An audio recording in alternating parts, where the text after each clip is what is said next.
Hello बच्चों। तो आज जो हम स्टार्ट करने जा रहे हैं topic, it is simple harmonic motion, जिसे आप शॉर्ट में बोल सकते हो एसएचएम। इससे पहले वाले टॉपिक में मैंने आपको ऑसिलेटरी मोशंस के बारे में बताया, और उससे जो पहले वाला टॉपिक था, सबसे पहले मैंने आपको पीरियोडिक के बारे में बताया। पीरियोडिक को समझने के बाद में मैंने आपको ऑसिलेटरी बताया। अब आप इजीली समझ सकते हैं एसएचएम को। तो तुम लोगों को एसएचएम को समझने में ज़्यादा प्रॉब्लम नहीं आएगी अगर तुमने वो दोनों प्रीवियस लेक्चर देखे हुए हैं तो। और एसएचएम जो होता है हमारा सिंपलेस्ट फॉर्म ऑफ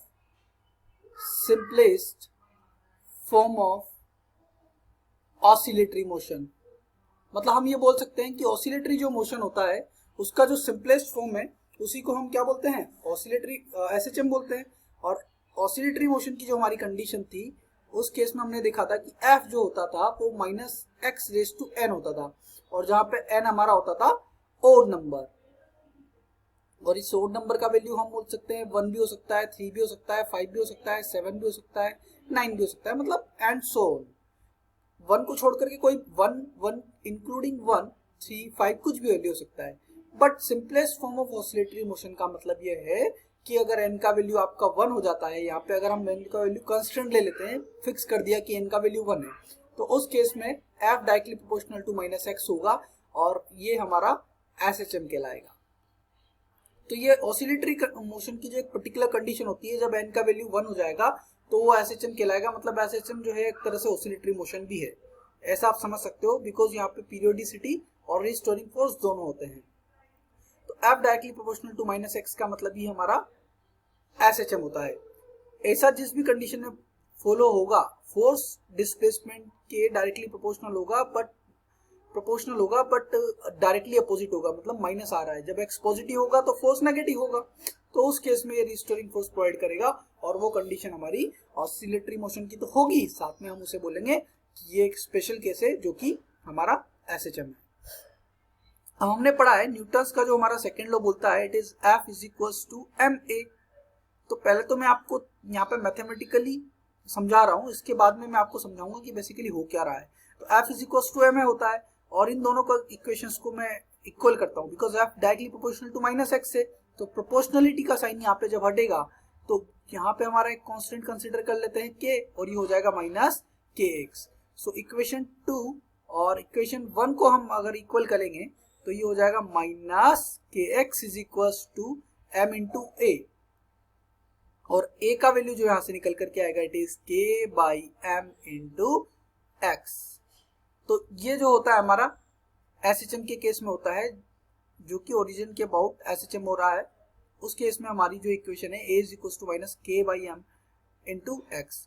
एक्सीलरेशन को हम लिख सकते हैं डबल डिफरेंशिएशन ऑफ डिस्प्लेसमेंट या पोजीशन, सो d2x/dt², और इस अकॉर्डिंग यहाँ पे हम लिख सकते हैं d2x/dt² = -k/m × x। ये स्टैंडर्ड इक्वेशन होता है एसएचएम का। किसी भी फंक्शन को अगर एसएचएम होना है, जैसे कि अगर हम x में कोई फंक्शन ले लेते हैं, सपोज x हमने कोई फंक्शन ले लिया, या टाइम का फंक्शन ले लिया ft, x = ft, तो अगर इसे एसएचएम होना है तो इस कंडीशन को सेटिस्फाई करना होगा। यहाँ पे k/m की वैल्यू की अगर हम बात करें, तो ये जो हमारा स्टैंडर्ड इक्वेशन होता है एसएचएम का, d2x/dt² = -ω² × x। बिकॉज स्टार्टिंग में हमने देखा, हमें ये देखना था कि कौन से फंक्शन हमारे एसएचएम होते हैं, तो x की जो वैल्यू यहाँ पे इस इक्वेशन को सेटिस्फाई करेगी वही हमारा एसएचएम होगा। तो हम जनरलाइज वे में एसएचएम की कंडीशन की बात करते हैं, तो ये होता है हमारा a sin ωt। ये तो हमारा जनरल है, और भी फंक्शन होते हैं जो हमारे एसएचएम को रिप्रेजेंट करेंगे, तो ये हमारा एसएचएम का इक्वेशन होता है। तो अगर x = a sin ωt हम इस इक्वेशन में पुट करेंगे, तो यहाँ पे हम देखेंगे डिफरेंशिएट करेंगे इसे डबल टाइम, या करके देख लेते हैं। बेसिकली यहाँ पे x = a sin ωt है, 1 टाइम डिफरेंशिएट करेंगे dx/dt, तो ये आ जाएगा हमारा a sin का हो जाएगा cos ωt, और अंदर ओमेगा टी का करेंगे तो ओमेगा बाहर आ जाएगा, मतलब ये हो जाएगा हमारा a omega cos ωt। Now again अगर हम इसे डिफरेंशिएट करते हैं तो d2x/dt², फिर से हमारा आ जाएगा a ओमेगा cos का हो जाएगा -sin ωt, and omega T का फिर से करेंगे तो फिर से ओमेगा मल्टीप्लाई में आ जाएगा, तो ये हो जाएगा minus A omega square sine omega T. A का वैल्यू 1 पुट कर देते हैं तो ये हो जाएगा minus omega square sine omega T, या हम इसे बोल सकते हैं ओमेगा स्क्वायर ए का वैल्यू 1 पुट नहीं करते हैं तो ए साइन ओमेगा टी हमारा एक्स है, तो ये हो जाएगा minus omega square into x. तो ये जो हमारा ब्रैकेट में बंद है ये इक्वेशन, इन दोनों इक्वेशन को अगर हम कंपेयर करते हैं तो एक्स तो एज इट इज आ रहा है बट के बाई एम का वैल्यू हमारा ओमेगा के इक्वल है। तो जो हमारा साइनसोइडल फंक्शन था, जो हमने साइनसोइडल फंक्शन कंसिडर किया, उसका जो हमारा एंगुलर फ्रीक्वेंसी ओमेगा, उसका स्क्वायर ही हमारा के बाई एम के इक्वल होगा। सो एंगुलर फ्रीक्वेंसी हमारा हो जाएगा square root of k by m, square root of k by m. और एंगुलर फ्रीक्वेंसी का जो हमारा फॉर्मूला होता है, it is omega is equal to 2 pi by T. Angular frequency को हमने बोला था angle travelled in per unit time. सो उस वे में हम यहाँ पर बोल सकते हैं कि 2 पाई बाई टी हमारा हो जाएगा स्क्वायर रूट ऑफ के बाई एम के, और यहां से टी निकल करके आ जाएगा हमारा 2 pi square root of m by k. तो एसएचएम के केस में जो हमारा टाइम पीरियड होता है, ये लीनियर एसएचएम की बात कर रहे हैं हम, एंगुलर एसएचएम भी होता है हमारा। लीनियर एसएचएम के केस में हमारा जो टाइम पीरियड होगा 2 pi square root of m by k. जैसे कि अगर हम कंसीडर कर लेते हैं कि कोई हमारा स्प्रिंग है और इससे हमने ब्लॉक को फिक्स कर दिया और इसको थोड़ा सा स्ट्रेच किया, और वहां से जैसे ही हम छोड़ेंगे तो ये मीन पोजीशन से आएगा, लेफ्ट एक्सट्रीम तक जाएगा, वापस लोड करके मीन पोजीशन और वापस अपनी पोजीशन पे आ जाएगा। एक साइकिल कंप्लीट हो जाएगा और उस साइकिल का जो टाइम पीरियड होगा वो 2 pi square root of m by k होगा, जहाँ पे एम हमारा मास ऑफ ब्लॉक जो कि एसएचएम कर रहा है, न कि स्प्रिंग का मास। ठीक है, स्प्रिंग तो हमने मासलेस कंसीडर कर लिए, तो मास उसका ले रहे हैं जो ऑसिलेट कर रहा है, और के यहाँ पे स्प्रिंग कांस्टेंट हो जाएगा इस केस में, जिसे हम फोर्स कांस्टेंट भी बोल सकते हैं। सो यहाँ पे हमने देखा कि टाइम पीरियड जो है हमारा ऑसिलेटरी मोशन का 2 pi square root of m by k. अच्छा, हमने ये तो देख लिया कि एसएचएम की कंडीशन क्या है, कि एसएचएम की जो हमारी कंडीशन आई इक्वेशन, अगर कोई भी फंक्शन हमारा इस इक्वेशन को सेटिस्फाई करेगा तो वो हमारा एसएचएम होगा। तो एक्स में अगर हमें कोई फंक्शन दे दिया जाए और हमें चेक करना है कि वो एसएचएम है या नहीं है, तो सबसे पहले हम उसे डबल डिफरेंशिएट करेंगे। या तो एक तरीका ये हो गया, या दूसरा तरीका हमें इसको डायरेक्ट देख करके पहचानना आना चाहिए। ठीक है, ये हमें एसएचएम के बारे में पता होना चाहिए। तो हम यहाँ पे अगर हम बात करें जैसे कि कुछ फंक्शंस की जिनको हम डायरेक्ट देख करके बात करेंगे एसएचएम की, किन फंक्शंस को हम एसएचएम बोल सकते हैं और किन फंक्शंस को एसएचएम नहीं बोल सकते। जैसे कि मैंने यहाँ पे कंसिडर किया x is equals to a sine omega t, तो मैंने बोला कि ये हमारा एसएचएम होता है।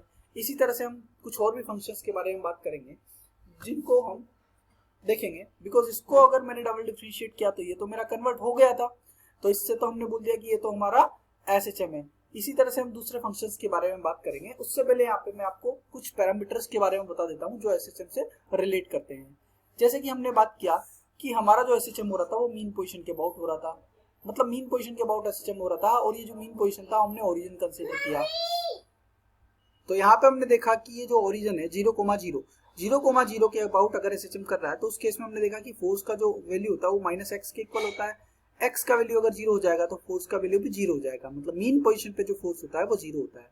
तो यहाँ पे हमारा फोर्स जो है वो 0 होगा मीन पोजीशन पे। इसीलिए हमने बोला कि ओरिजिन के अबाउट एसएचएम कर रहा है, क्योंकि ओरिजिन के अबाउट कर रहा है, इसीलिए तो हमने एक्स का वैल्यू यहाँ पे 0 पुट किया और फोर्स भी हमारा 0 आ गया, और वो मीन पोजीशन पे होता है। ठीक है, तो जब बॉडी चलना शुरू करेगी, ये तो हमारा फर्स्ट क्वाड्रेंट हो गया, राइट एक्सट्रीम तक आएगी, राइट एक्सट्रीम तक आएगी, ये तो हमारा फर्स्ट क्वाड्रेंट हो गया। फिर राइट एक्सट्रीम से मीन पोजीशन तक आएगी, तो ये सेकंड क्वाड्रेंट हो गया।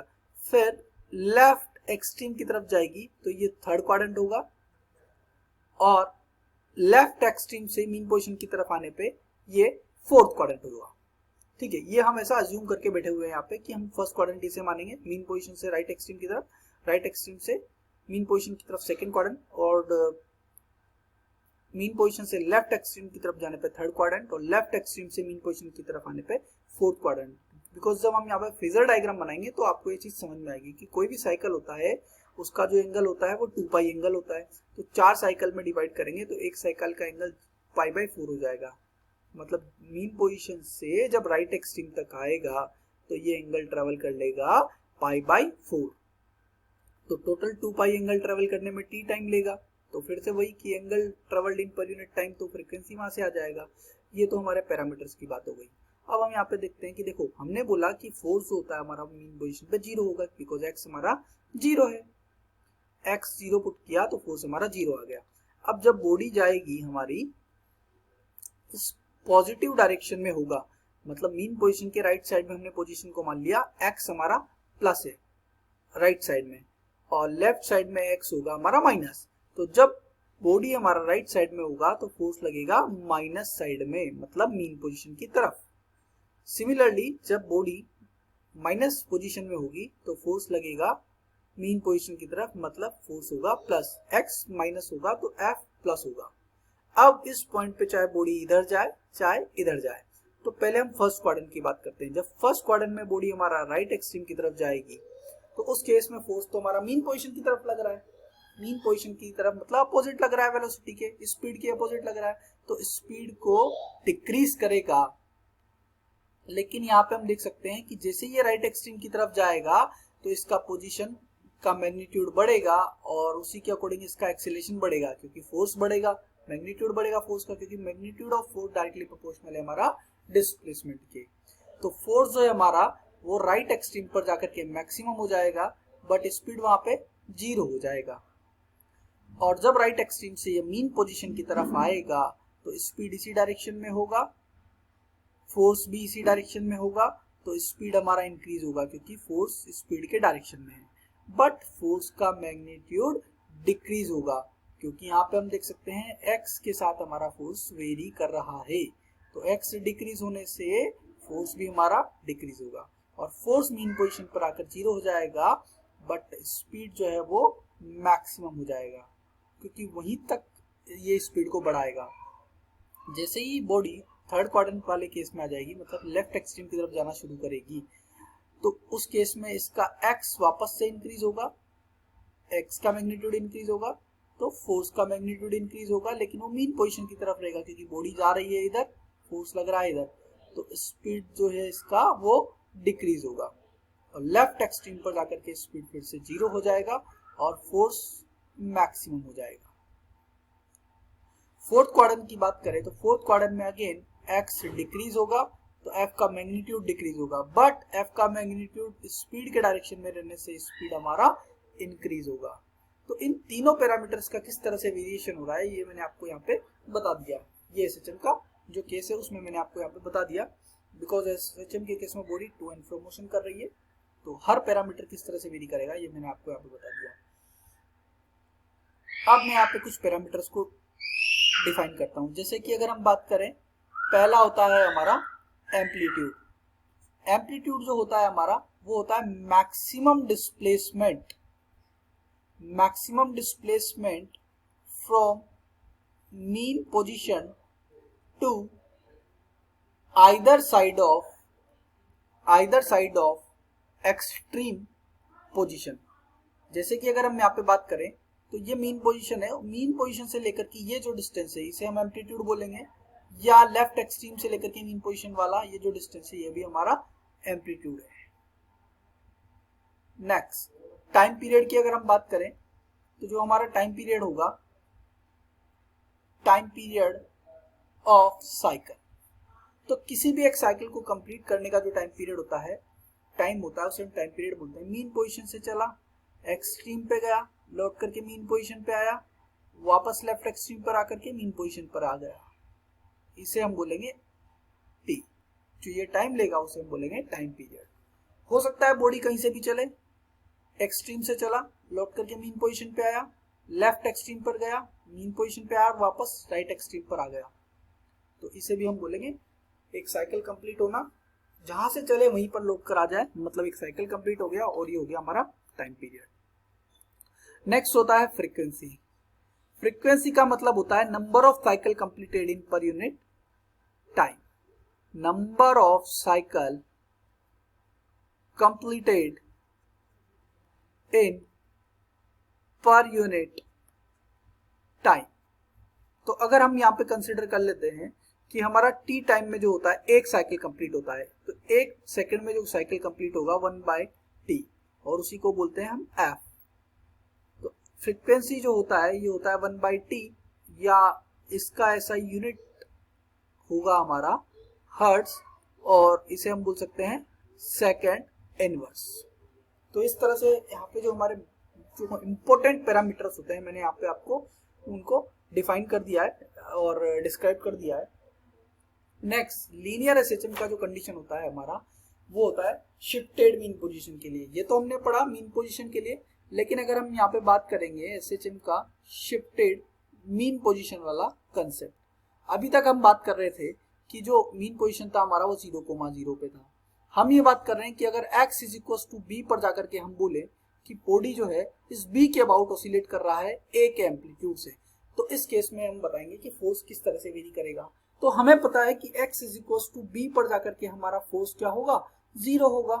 तो फोर्स 0 होगा मतलब पूरा जो नेट उसका मीन पोजीशन से डिस्प्लेसमेंट है वो क्या होना चाहिए, 0 होना चाहिए। मतलब इस मीन पोजीशन से डिस्प्लेसमेंट कैलकुलेट करते हैं हम, तो मीन पोजीशन से डिस्प्लेसमेंट कैलकुलेट करते हैं तो उस केस में हम फोर्स को लिखेंगे F directly proportional to -x - b। ना अगर हम मीन पोजीशन की बात करें तो मीन पोजीशन कहाँ निकल करके आएगी, जब ये पूरी वैल्यू हमारी 0 हो जाएगी। तो इसे 0 करेंगे तो x is equal to b आ गया, मतलब फोर्स हमारा मीन पोजीशन पे 0 हो गया। तो x के साथ अगर कुछ प्लस माइनस में ऐड होगा कोई भी टर्म तो उसे हम बोलेंगे शिफ्टेड मीन पोजीशन। ये हमारा शिफ्टेड मीन पोजीशन होगा। तो जैसे हमने बोला था कि ऑसिलेटरी मोशन की कंडीशन में -x plus minus raise to n, तो सबसे पहले पावर को चेक कर देते कि पावर ओड होना चाहिए, x का कोएफिशिएंट पॉजिटिव होना चाहिए और ओवरऑल बाहर नेगेटिव होना चाहिए, तो ही वो क्या होगा, ऑसिलेटरी होगा। तो और हमने एसएचएम को बोला SHM is the simplest form of oscillatory motion, तो इस केस में आ जाएगा -x - b raise to 1। Plus minus हो सकता है यहाँ पे अंदर, x प्लस माइनस समथिंग कुछ भी हो सकता है, लेकिन पावर 1 होना चाहिए, x का कोएफिशिएंट पॉजिटिव होना चाहिए और ओवरऑल बाहर क्या होना चाहिए, नेगेटिव होना चाहिए। तो ये हमारा एसएचएम का कंडीशन होगा। तो हम इसे बोलेंगे एसएचएम, जो कि हमारा शिफ्टेड मीन पोजीशन के लिए होगा। तो यहां तक हमने अभी देखा कि हमारा शिफ्टेड मीन पोजीशन के लिए एसएचएम आ गया। अब हम यहाँ पे इक्वेशंस के थ्रू एसएचएम को पहचानना सीखेंगे कि कौन सी इक्वेशंस को हम एसएचएम बोल सकते हैं और किसको हम एसएचएम नहीं बोल सकते डायरेक्टली। तो साइन ओमेगा टी की अगर हम बात करें, ये भी हमारा एसएचएम होता है। Cos omega T, cos 2 omega T, sine 2 omega T, 3 omega t, 4 omega t. Change क्या हो रहा है, सिर्फ फ्रीक्वेंसी का चेंज हो रहा है। यहाँ पे ओमेगा फ्रीक्वेंसी, यहाँ पे ओमेगा, यहाँ पे 2 ओमेगा, 3 ओमेगा कर दो। फ्रीक्वेंसी चेंज होने से टाइम पीरियड चेंज होगा, लेकिन रहेगा तो सारे के सारे साइनसोइडल फंक्शन एसएचएम ही रहेंगे। और अगर आप चेक करना चाहते हो तो आप इसको डबल टाइम डिफरेंशिएट कर सकते हो। जैसे कि अगर मैं इसको बता देता हूँ साइन 2 ओमेगा टी वाले को डिफरेंशिएट करके, एक्स को मैंने मान लिया यहाँ पर साइन 2 ओमेगा टी, इसको मैं डिफरेंशिएट करता हूं तो dx/dt यहाँ पर मेरा आ जाएगा, साइन का करेंगे तो cos 2 ओमेगा टी और 2 ओमेगा टी का करेंगे तो ये आ जाएगा 2 ओमेगा। तो यहाँ पे ये हो जाएगा 2 omega cos 2 omega T. Again मैं इसको डिफरेंशिएट करता हूं, then d2x upon dt square. तो फिर से अगर मैं इसे डिफरेंशिएट करूंगा तो ये क्या जाएगा, 2 ओमेगा cos का हो जाएगा हमारा minus sine 2 omega t, and again 2 omega बाहर आ जाएगा कोएफिशिएंट, जिसे मैं यहाँ पे लिख सकता हूं माइनस ये 2 ओमेगा का तो स्क्वायर माइनस ओवरऑल बाहर आ जाएगा, and it is sine 2 omega T. और इसे हम लिख सकते हैं माइनस 2 ओमेगा का होल स्क्वायर इनटू एक्स। तो यहाँ पे हमारा फ्रीक्वेंसी का स्क्वायर होता है, तो फ्रीक्वेंसी कितना दिख रहा है हमें, 2 ओमेगा, बिकॉज स्क्वायर 2 ओमेगा का है। तो ये हम देख सकते हैं कि फ्रीक्वेंसी तो 2 ओमेगा है जो अंदर लिखा हुआ था, और एक्स एज इट इज आ गया और ये एसएचएम की इक्वेशन में कन्वर्ट हो चुका है। तो जो भी हमारे साइनसोइडल फंक्शन है जिनमें पावर सब पे 1 है, टी का पावर भी 1 है और फंक्शन का पावर भी 1 है, तो वो सब साइनसोइडल होंगे। अब हम स्क्वायर वाले फंक्शंस की बात कर लेते हैं। यहाँ पे मैं बात करूं sine square omega T, cos square omega T, sine square 2 omega T, cos square 2 omega T, 3 omega, sine square 3 omega T आ सकता है, कॉस स्क्वायर 3 ओमेगा टी आ सकता है। तो ये सब भी हमारे एसएचएम होते हैं, बट ये सब जो एसएचएम होते हैं वो शिफ्टेड मीन पोजीशन के लिए एसएचएम होते हैं। मतलब इनके केस में जब हमारा फंक्शन बनेगा d2x अपॉन dt स्क्वायर, तो वो हमारा बनेगा माइनस, जैसे फर्स्ट वाले के केस में बात कर लेते हैं, तो माइनस 2 ओमेगा स्क्वायर, और इसे अगर मैं x मानूंगा तो x माइनस सम कांस्टेंट। ये कांस्टेंट का वैल्यू प्लस माइनस इसके केस में हाफ होगा या जो भी आएगा, बट यहाँ पे प्लस माइनस कांस्टेंट होगा, तो इससे ये बताएगा कि ये शिफ्टेड मीन पोजीशन के लिए होगा। और फ्रीक्वेंसी, जब भी हम स्क्वायर वाले फंक्शन की बात करते हैं तो अंदर जो फ्रीक्वेंसी लिखा होता है जैसे ओमेगा, तो वो एक्चुअल फ्रीक्वेंसी नहीं होता है, एक्चुअल फ्रीक्वेंसी उसका जस्ट डबल होता है जो कि 2 ओमेगा होगा।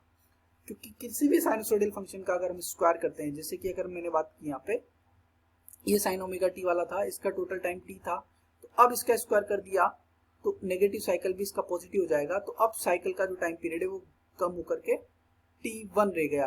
t1 मतलब t/2, तो फ्रीक्वेंसी जस्ट डबल हो जाएगी। इसे आप, इसमें ज्यादा आपको सोचने की जरूरत नहीं है, आपको डायरेक्ट जो मैं बता रहा हूँ उसको याद रखना है। और अगर आप चाहते हो तो मैं इसको एक फंक्शन को बता देता हूँ कि कैसे शिफ्टेड के लिए होगा, कैसे इसका फ्रीक्वेंसी डबल आएगा। तो फिर से यहाँ समझ लेते हैं अपन। मैंने कंसिडर कर लिया x is equal to sine square 2 sine square omega t ले लेते हैं, साइन स्क्वायर यहाँ पे मैं ले लेता हूँ x is equal to sine square omega t. तो यहाँ पे हमें पता है कि cos 2 थीटा का जो वैल्यू होता है इट इज 1 माइनस कोस या 1 minus 2 sine square omega T होता है, या इसको मैं थोड़ा अच्छे से लिख देता हूं। यहां पे हम बोल सकते हैं कि x इज इक्वल टू, हमने बोला साइन स्क्वायर ओमेगा टी, और हमें पता है कि cos 2 थीटा का जो वैल्यू होता है हमारा वो होता है 1 माइनस साइन स्क्वायर थीटा।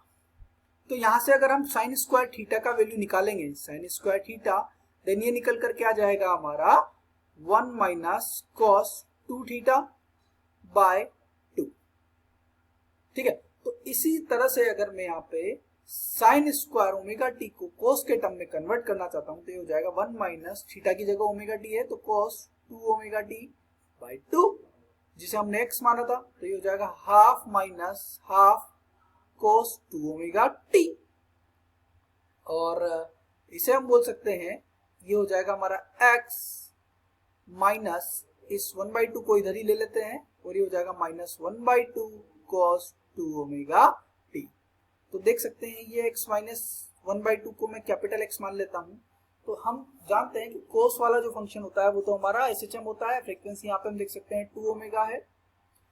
ठीक है, ये फ्रीक्वेंसी 2 ओमेगा है हमारी, और ये टोटल डिस्प्लेसमेंट कब जीरो होगा, जब x इज इक्वल टू हमारा हो जाएगा 1/2। तो 1/2 के अबाउट ऑसिलेट कर रहा है, और चाहें तो हम ये जो हमारा x is equal to sine square omega t वाला फंक्शन है इसे डबल डिफरेंशिएट करोगे तो भी आपको ये फंक्शन इस फॉर्म में मिल जाएगा जो यहाँ पे मैं आपको बता रहा था। इस फॉर्म में ये कन्वर्ट हो जाएगा, और उससे भी ये प्रूफ हो जाएगा कि शिफ्टेड मीन पोजीशन के लिए SHM होता है। एम्स के प्रीवियस ईयर के अगर आप क्वेश्चंस उठा करके देखोगे तो जनरली वो इस चीज को SHM नहीं मानता है, बिकॉज अगर मान लो कि एक ही आंसर को चूज करना है हमें और वहां पे हमें 4 ऑप्शंस गिवन है। एक में मुझे बोल दिया कि साइन ओमेगा टी है, दूसरे में बोल दिया साइन स्क्वायर ओमेगा टी है, तीसरे में और चौथे में ऐसा फंक्शन दे दिया जो तो SHM है ही नहीं। अब मुझे एक ऑप्शन को चूज करना है तो फिर मैं SHM की प्रायोरिटी फर्स्ट वाले को दूंगा जो कि मेरा ओरिजिन के अबाउट SHM है, इसे नहीं मानूंगा। ये है तो सही SHM लेकिन शिफ्टेड मीन पोजीशन के लिए है, तो एम्स नहीं माना तो हम उसका कुछ नहीं कर सकते। तो एम्स के अकॉर्डिंग, अब एम्स चूंकि होता तो नहीं है, लेकिन अगर एक आंसर एक ऑप्शन अगर हमें चूज करने के लिए दिया जाता है तो हम प्रायोरिटी उसे फंक्शन को देंगे जो हमारा ओरिजिन के अबाउट SHM होता है। सेकंड वाला भी हमारा SHM है, बट वो शिफ्टेड मीन पोजीशन के लिए हमारा SHM होता है।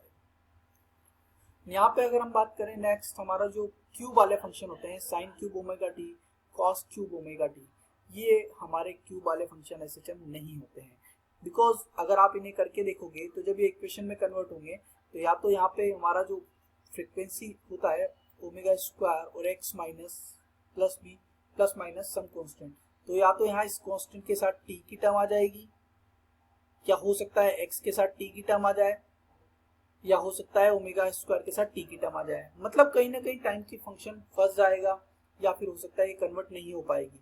तो अगर आप कोशिश करोगे तो आप डबल डिफरेंशिएट करके आप इसे चेक कर सकते हो, ये ये कन्वर्ट नहीं हो पाएगी, इसलिए हम इसे एसएचएम कंसिडर नहीं करते हैं।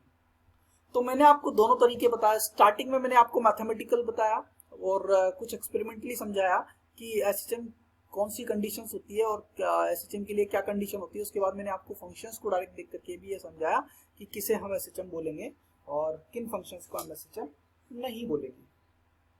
और पोजीशंस के केस में तो मैंने आपको बताया है कि एसएचएम कौन होता है और कौन नहीं होता है। आई होप आपको समझ में आ गया होगा। इसके बाद जो हमारा पैरामीटर्स होंगे एसएचएम को लेकर के वो नेक्स्ट क्लास में आपसे डिस्कस करूंगा। Thank you.